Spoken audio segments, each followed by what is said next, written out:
পরিবেশ অধিদপ্তরের অনুমতি ছাড়াই বিভিন্ন জেলায় অবাধে চলছে ইট ভাটার কার্যক্রম। নিয়মনীতি তোয়াক্কা না করে এসব ভাটায় কৃষি জমি নষ্ট করে এমনকি নদীর তীর কেটে সেই মাটি দিয়ে তৈরি হচ্ছে ইট। পরিবেশে এর বিরূপ প্রভাব পড়লেও অবৈধ এসব ইট ভাটা বন্ধে তেমন তৎপরতা নেই প্রশাসনের। মাগুরায় ১০৫টি ইটভাটার মধ্যে ৭৫টি অবৈধ। এদের বেশিরভাগই আবার গড়ে উঠেছে আবাসিক এলাকা ও কৃষি জমির পাশে। ভাটা মালিক সমিতির হিসেবে এসব ভাটার মধ্যে ২৮টিতে জ্বালানি হিসেবে ব্যবহার করা হচ্ছে কয়লা, অন্যগুলোতে প্রতিদিন পোড়ানো হচ্ছে কয়েক হাজার মন কাঠ। একটা রাউন্ডে ৬ লক্ষ ইট ধরে, তো প্রতিদিন আমাদের জ্বালানি খরচ লাগে ৪ থেকে ৪৫০ মন। প্রতিদিন ২ থেকে ২৫০ মন কাঠ লাগে। আমাদের সিজন চলে প্রায় ৫ মাস।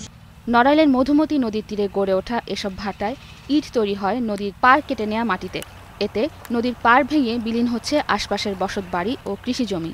যেভাবে মাটি উত্তোলিত হচ্ছে ভাটার প্রয়োজনে, ভাটার কাজে ব্যবহৃত মাটি সেভাবে আনা হচ্ছে, এই মাটি নদীটাই এখন চরম ঝুঁকির মধ্যে এবং নদীর পাড় ভেঙে যাচ্ছে। এটা পরিবেশের জন্য একটা মারাত্মক বিপর্যয় ডেকে আনবে। একই চিত্র ফরিদপুর, কিশোরগঞ্জ ও কুষ্টিয়ার ইট ভাটারও। প্রশাসনের পক্ষ থেকে অবৈধ ভাটা মালিকদের সতর্ক করা হলেও বন্ধ হয়নি কার্যক্রম। বরং পরিবেশ অধিদপ্তর ও প্রশাসনের কিছু কর্মকর্তার সহযোগিতায় চলছে কার্যক্রম, বলছেন ভাটার কর্মচারীরা। অফিসাররা গাড়ি নিয়ে আসে, গাড়ি নিয়ে আসি হেন লাইবি ভাড়াটা টাকা না দেয়, ইট বাড়ি ভাঙি শোয়া ঘরে টাকা না দেওয়া বন্ধ আর দমকল সেট করে দেয়, ইট পানি দিয়ে দেয়। তবে এই অভিযোগ মানতে নারাজ কর্মকর্তারা। আর জেলা প্রশাসন বলছে নিয়মিতই চলছে অভিযান, অবৈধ ইটভাটা পেলে নেওয়া হবে কঠোর পদক্ষেপ। না, পরিবেশ অধিদপ্তরের সাথে এ ধরনের কোনো অনৈতিক কোনো সম্পর্ক কারোর সাথে নাই, এটা নিশ্চিত করে বলতে পারি।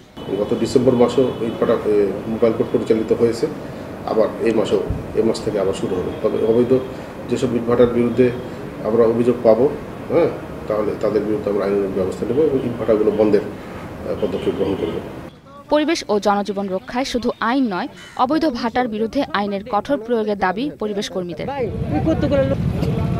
মেহরিন জাহান, ইন্ডিপেন্ডেন্ট নিউজ ডেস্ক।